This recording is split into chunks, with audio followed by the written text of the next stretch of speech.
Hello and welcome to another edition of the Full Force News Burst, brought to you by More Explosions, generalsjokes.com, with me as your host, Chris Explosions McLeod, aka Diagnostic 80 Explosions, joining me on today's explosive burst to chat about his brand new documentary Plastic Crack, which is currently streaming on Amazon Prime Video, is director Guillermo Olivo. So without further ado, let's get stuck into this explosive explosions news explosions burst explosions. Plastic Crack is a series that talks to the creators of the most popular toy lines ever made, and more importantly follows some of the world's most influential toy collectors as they search for the true meaning of what many would call an addiction. For some time now we have been patiently waiting for the documentary to appear on any format for viewing purposes, and we can finally say that wait is over. You can actually pay to view this awesome first series on Amazon Prime Video right now, with other platforms to come, so stop listening to this and binge it now. I'm kidding, of course. We have managed to wrangle the director Guillermo Olivo onto the show for a second time tonight to talk about this exciting new show and its new home on Amazon Prime Video. Thank you so much for joining us tonight again, Guillermo. First off, are you okay with all the explosions, and how does it feel? No, actually, thank you for having me back. I love your show, and I'm very glad to be here. But yeah, I believe that you need to put the whole explosion thing in context, because I mean, I was trying not to laugh during the explosions of the opening, but. Okay, I'll put that into context. Smoking, you know? Absolutely. Well, Guillermo messaged me once to say, I love getting the updates on my phone, and he was showing me a picture of his phone with the Full Force logo on it, which I thought was I actually think that's really cool, in all honesty. I think that's really neat that happens on the watches and the updates and stuff. So, and then just like we were just jokingly chatting back and forth, and you mentioned that, like sometimes... I think you joked about you wanted more explosions. And they all sound very realistic when you're driving and you're listening to the to the show in those kind of situations. And I made the shout out and thought it would be funny and cute and everything. And now here we are with I think I'm going to do double the explosions on this episode, just for that. Everyone's going to be like, why are there so many frigging explosions on this show? It's because Guillermo loves it, and he's getting more for his episode today. Well, I appreciate the explosive gesture from your end, by all means. That explains the haircut, definitely. Right? That's how I get my hair so high. Yeah. I would say lots of mini explosions, but there's actually quite one huge explosion that just gets that right up in the air. I think when you're doing those FSS battles is when it gets really interesting. Brilliant, isn't it? Especially when you get down to the quicker rounds and we're getting through them fast, and then it's like, right, we've got to separate the next rounds. Right. And I usually, I'm pretty sure a lot of people do that as well, but I listen to your show on my daily commute. I live in South Florida, and everybody has to commute, even to go to the market. So that's the perfect opportunity to do that. And sometimes I think I'm being, attacked. It's like you're thinking you're in some sort of war-torn country or something at that point, doesn't it? Yeah. Right. So I hope all of our global listeners aren't having the same experience with the explosions and not kind of like jumping in the middle of the, in the supermarket queue or something like that. It's brilliant. Or hitting someone in the highway, I got nervous with the explosion. Could you imagine if I'd caused like more accidents than most billboards do in this country? That will be hilarious. Well, in any case, how does it feel getting the documentary out there to the masses? Well, it's great because I have this urge. That I do this on a daily basis. Oh yeah. But this one is different. This one really close to the heart because I'm a collector as well. So I wanted to get it out as fast as I can. There's been a myriad of, even though my team criticized me and says that you shouldn't call it a delay because it wasn't that long. To be honest, it wasn't. No, we started taping in September of 2017 with the hurricane, so it wasn't that long. There's other examples out there that I can quote that there've been 6-7 years. Yeah. But I needed this thing to get out. We started to get a lot of messages saying, "Hey, is this even real? Is this really happening?" Yeah. The people involved, all the collectors involved. I mean, we forged this great relationships after we wrapped the film, and we talk. I would like to say we I talk to most of them very, very often, and we chat about obviously toys and other stuff. And that's one of the things that I miss about Yokon, the community. Love that. So that's how we met, and it all turned explosive. But my point is, it all ended up like, hey, so what's up with Plastic Crack?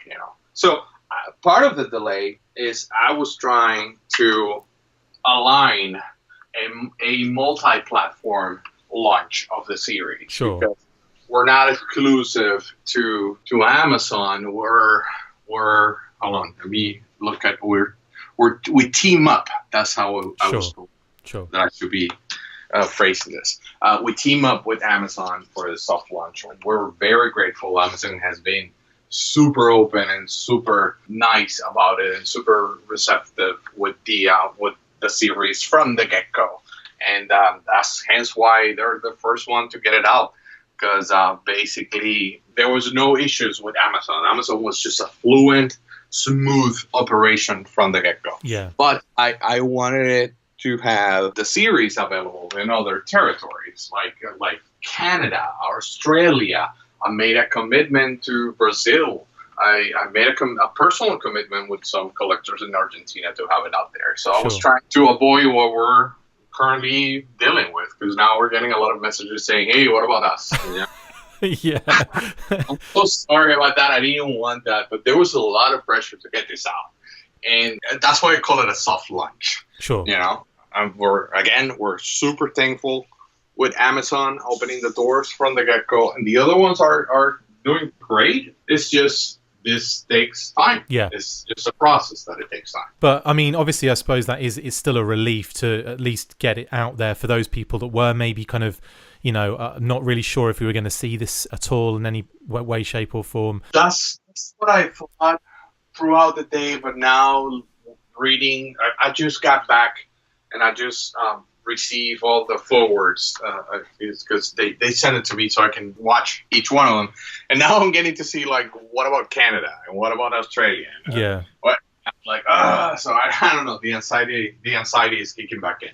I'm extremely thankful that they want to see the show, so the least that I can do is to get it out there. Well, just to rub it into those countries, I've already seen the first 3 episodes well, I've seen the first 3 episodes, as you say, there are more. And I've been really enjoying the focus on the actual collectors themselves. I know that was an aim for you in the first place, to tell their stories. So, I mean, how satisfied are you now that some people at least can experience those stories firsthand? I strongly believe that some collectors and some non-collectors will resonate with this, because the true origin of this whole project was to tell real stories that happens to be surrounded by toys. I know that there's going to be people expecting a more factoid, historical type of documentary, but that there are wonderful documentaries out there that already did this. So one of just was to, how do we make this different? And thankfully, my showrunner and my main producer, Francisco and Karina, they're non-collectors, and they're always being raising that flag, because I was lost from the very first shot. Like, oh my God, look at that army builder, and they were like, dude, he's talking about his family. Let's pay attention to that. So that's how we found balance. They ground me a lot of times, but in conjunction, we all wanted to tell real stories. That's the archetype of you seen.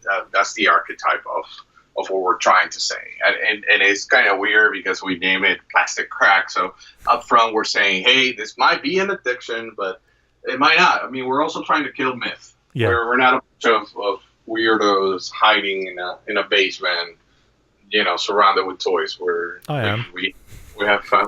Yeah, but you're married and you have a great hairstyle and stuff like that. You can go out and you won't scare people unless you start throwing explosions out there.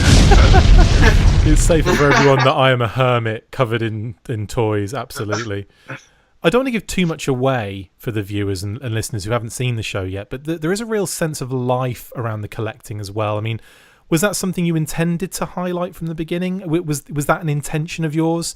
The backgrounds, everyday challenges, and so on? Absolutely, absolutely. And why the ground base of the editorial line, and I know this is a luxury for me to get to this point and giving myself this pleasure, but I literally said it needs to resonate with me as a collector. Yeah. Yes, I agree. Let's talk about families. Let's talk about life. Let's talk about real struggle. Let's talk about non-struggle. Let's talk about cool stuff, because we also have fun stuff. It's not just drama. Yeah. But let's do all that, but it needs to resonate with me as a collector. Yeah. So that's how we meet in the middle, if you will. I mean, there are some incredible collections in these shows as well, like some Absolutely. really mind-blowing things, and also something that interested me as well was there'll be a focus on a line I've had no idea about or no interest in the past, and then all of a sudden you've got a guy on there with the most incredible toy car collection, and then I kind of think,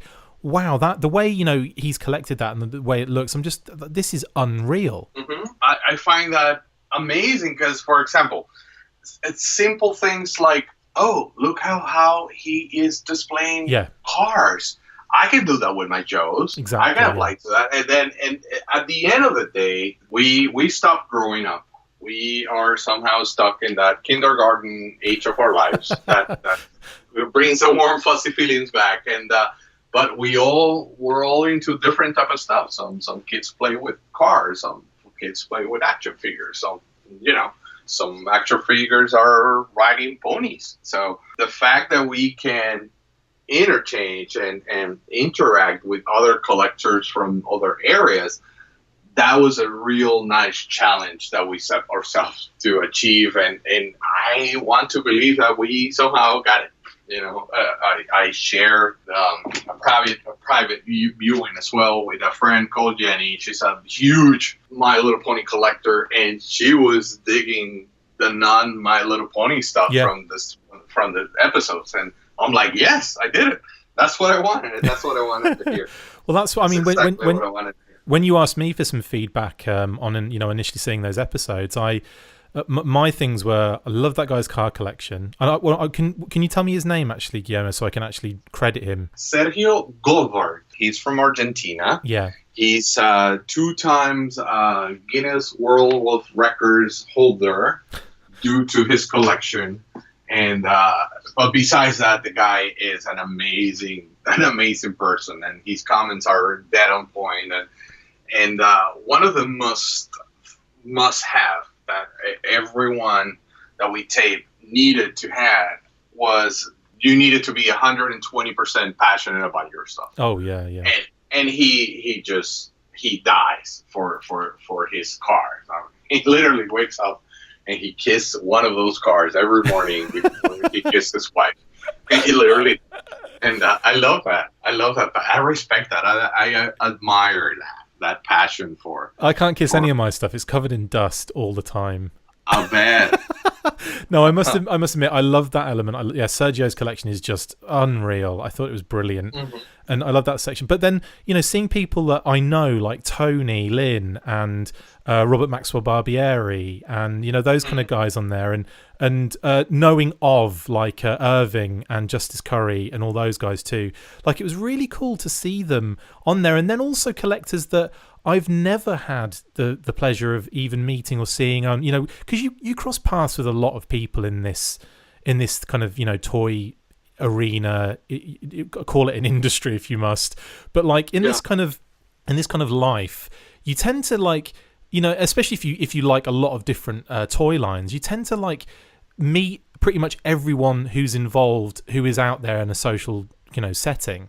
So, for the most part, you kind of think fandoms, and then all of a sudden Claire pops up with her Transformers collection, and I'm like, wow, like, where did that collection come from? And then it turns out that she wasn't necessarily the type to be putting herself out there and doing a lot of the stuff socially. So it was more, like a thing that she goes back and she collects and she does that for herself. So, that aspect of it wasn't there. That was interesting to me as well. And if you meet Claire any day on a market or you come across her on a Starbucks, the last thing that you will think is that she has that mind-blowing Transformers collection. It's unreal. It's unreal. It's unreal. But she's an amazing human being, and her story. I'm so happy that I was able to tell her story because she has a very beautiful story. Yeah. And I'm so glad to hear that you grasped that connection among them, because again, that was a big challenge. Like, you know, the Joe guys tends to hang out with the Joe guys and they don't want to know about anything else. And sometimes you even tend to reject some of the stuff. I'm not saying this is just specifically for Joes. Like in Star Wars happens, like you know your stuff, you know your thing, but then everything else is foreign. It's like, I don't even care. We were trying to make it appealing for everyone, like, because that was a big challenge, because I know I'm a Star Wars guy. I'm also a Joe guy. And I know that if you spend too long talking about He-Man, you might lose me. So I needed to go back and forth and mix it a little bit and make it appealing for everyone. And I hope we did it. I think you have. I think there's a real nice balance in there, and it's one of those things that I think, you know, I think all toy collectors should watch it and see it, because it's just, I don't know, that there's elements in there that, you know, like when The Toys That Made Us, which you've discussed in the past as well, when that came on, I was really kind of intrigued with the Hello Kitty episode and the other episodes in that series that weren't the Joe-centric stuff. Because let's face it, as a hardcore Joe fan, which is what I am, I have learned a lot of stuff over the years. There's a multitude of stuff I'm still unaware of, or, you know, don't have a great knowledge in, but I do a lot of research in general, and my Joe knowledge is up there, I think, you know, in general. So it's going to be difficult for a show like The Toys That Made Us to show me something that I'm going to be interested in. But funnily enough, they did it with, you know, making it all glitzy and chatting to the guys that created it. And again, there's stories I've heard over and over again, but they kind of presented it in a way that really made it fresh and enjoyable again. But for me, it was, like I said, it was the other things that they did in that show, and exactly the same situation here. I know all about G.I. Joe in that sense, but what I love on this particular side of things is that you get to speak and see and kind of go into detail with people as collectors and as people, and that was something that was really, really cool. And on top of that, you still do interviews with the guys that created it. You have Kirk Bazigian, you have Bob Prupis, you have all sorts of people involved in the G.I. Joe side of things, and that's another thing that really, you know, you were getting different stories from those guys that hadn't necessarily been discussed in the past. Well, Kirk was an amazing. Well, going back real quick to what you said, I'm also super glad to hear that, because that was a mission. That was a mission, self-imposed, to try to get there. Because if you think about it, the story of G.I. Joe has been told quite a few times. Yeah. So if you're going to do something new, you better be completely different, or otherwise you're pretty much saying the same thing. And if you're going to do the same thing, why burn that synergy? I will prefer, if you want to know the history of G.I. Joe, I will recommend for you to watch The Toys That Made Us, and for you to watch the documentary that was made by Ron Rudad's son, Tristan. Yeah. Was it Operation Blast Off or Codename Blast Off? Amazing documentary. Yeah. Amazing documentary. I mean, that's literally going behind the trenches and getting it from the horse's mouth. Amazing documentary. So that was a challenge. What can we do to make this different? So we decided to cross the road and do it from the other side. Let's not talk about the line itself. Let's talk about those who were buying the lines. Kirk was. I'm gonna tell you a story with Kirk real quick, because I know you know him, and I know that you're probably as fond as I am of him because of what he represents and how passionate he is. There's no one in the world as passionate for G.I. Joe as he is, from my perspective. Yeah. I was sitting in a Joe Con watching him in a panel talking about the flag and talking about the how the projection was no profit, and how it was an aspirational toy, and it was something that they knew they were not going to sell a lot. They knew who's going to have room to keep that boat, and who's going to be able to spend $110, $120 back in the 80s and that type of story. They knew it was a big gamble. So I was one of those who raised a hand and said, "So why do you do it?" And the explanation was so brilliant that he basically told me like that was a year that G.I. Joe sold the most single figures and smaller vehicles because of that guilt trip of parents not being able to get the boat. Then if you were going to get 10 action figures that year, you got 20. And that was brilliant. So moving forward, a year and a half later, I sent him a message and say, "Hey, you know what? Sitting down on that floor that day, I said to myself, I need to tell that story. I need to find a way to tell that story because I haven't heard about that on film." And I told him, like, "Hey, I cannot tell the story without you."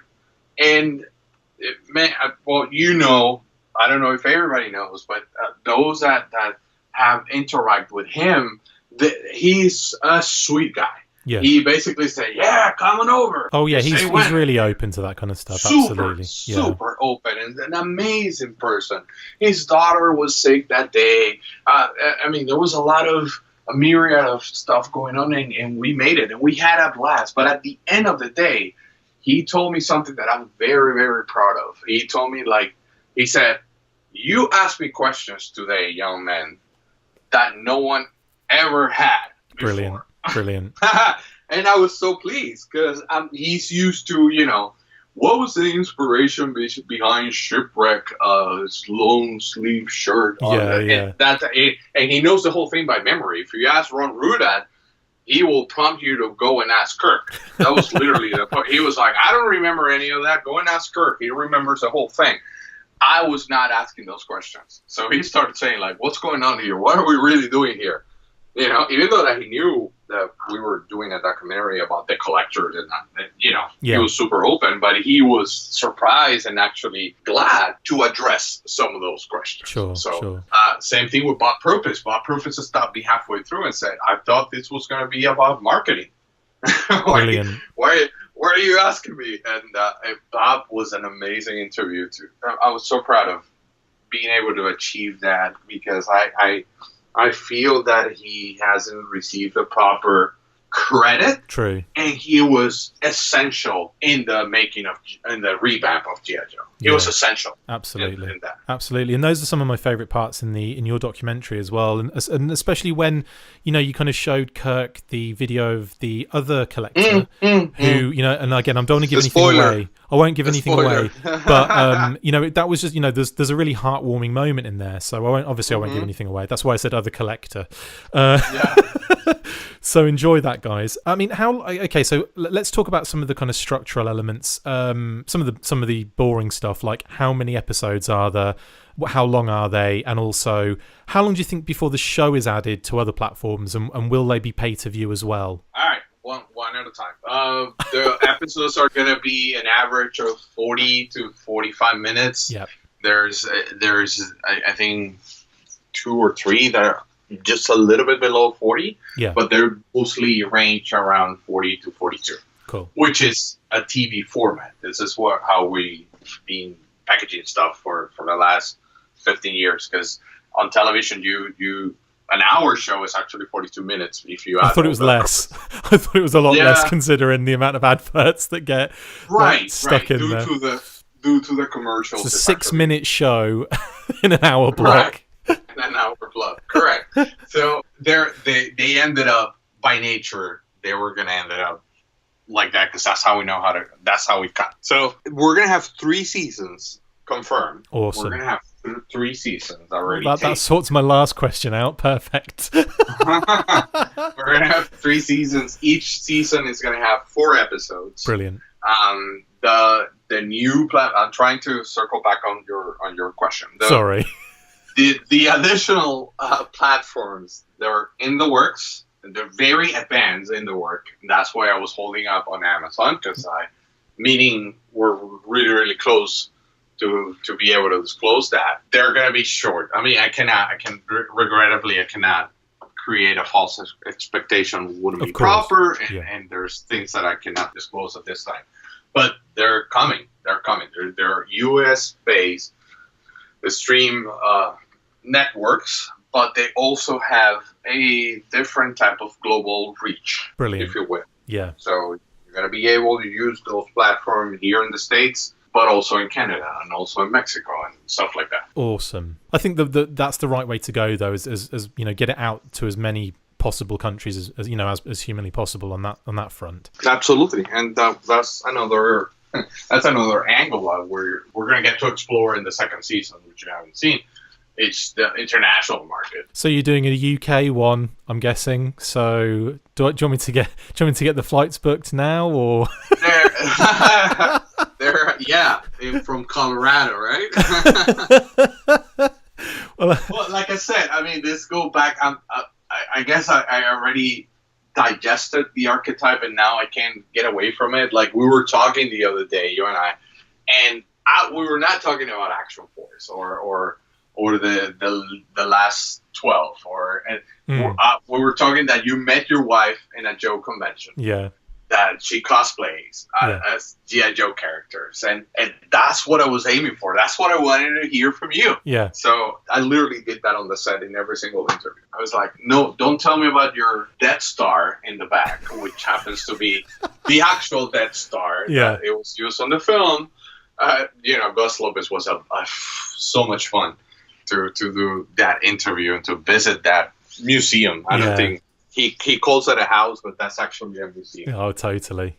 Yeah. Okay. Well, that's all brilliant. Thank you, Guillermo. I mean, I've already watched, like I said, the first 3 episodes. I'll be checking out the 4th after we get off this call. I mean, thank you so much for joining me to discuss the series. How can people also follow you in the documentary Beyond the Show again? The Facebook page, I think, is your best bet. It's what we keep feeding strongly. That's we also have an Instagram account, but our people seems to be on Facebook. So why are we gonna bother? That's where we at. It's Plastic Crack Documentary on Facebook. Awesome. Same thing on Instagram at the end of the day, and that's where we keep everyone informed. It's the only official source. There's I'm very happy to say that I've been seeing unofficial sources of information going out. I guess that's a good thing. Yeah, there's a bunch of people disclaiming information that I wasn't even aware of. I'm like, oh, nice. Well, again, thank you so much for jumping on. It's been a pleasure as always. Oh, thank you. We'll definitely have to chat again soon once the show gets onto even more platforms as well, so we know that people are watching it and getting involved and stuff. Love to have you on again, and especially if you guys are doing 2 and 3 seasons of this, it's really exciting. No, thank you. I'm really glad to hear that you liked it, and that it's a genuine feedback, and that was a goal. I mean, I was saying in another podcast actually a few hours ago, like if you go to LA and if you get on, I'm gonna burn the joke because I already said it on another one, but if you go to LA, if you get on a bus in Hollywood and you start going through a ride of looking at the mansions and they start showing you stuff, one thing you will never hear from the driver is that you see that mansion in the corner, that guy does documentaries. This thing has never meant for profit. Sure. There's zero projection of making even going square of what we spent. Sure. This is a passion-driven project. It's something that comes from the heart, not just me, but everyone involved, because the editors, the director of photography, everyone that wasn't even a collector got so into it and poured their hearts out. There's so many man-hours dedicated to this that hearing that type of feedback from you and from anyone that kind of resonates with the show like that is the ultimate payoff. That's what we're trying to achieve. Well, I'm only saying it because you're on the phone call with me now. When you hang up, I'll say what I really feel. I'm just kidding. No, it's explosion. It's honestly, guys, check it out. It's brilliant. Like I said, I've watched the first 3 episodes. I'll be watching the 4th very soon. It is a really interesting, in-depth look at collectors and collecting in some of these toys that we love and we have so much passion for. So get involved, back it, support it, watch it. Like I said, it will be coming out on different formats very soon, but at the moment you can get it and you can view it on Amazon Prime Video. That's it for this instalment of the Full Force News Burst. Thank you to my wonderful guest, Guillermo Olivo. See you next time, and as always, full second season force. So many explosions, too many. I'm gonna find a sound effect that's like multiple explosions at once. Right.